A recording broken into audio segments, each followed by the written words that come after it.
Alright, I just pushed the bike back out of the garage, kind of give it a once over here before I start it all up.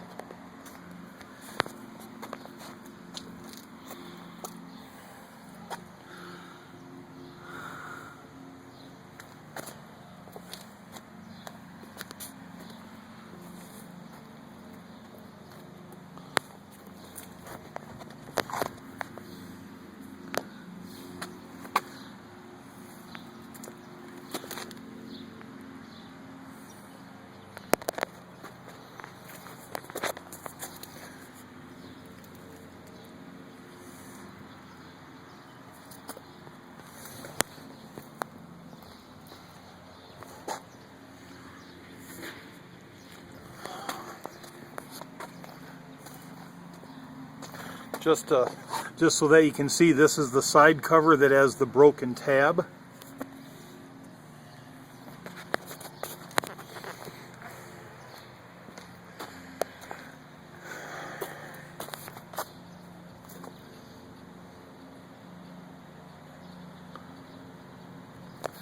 And we'll give it a start here. I'm going to put the choke on, turn the key on. If you can hear that clicking in there, that's the electric fuel pump. A couple shots of gas. And there we go.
And there's the end of the video.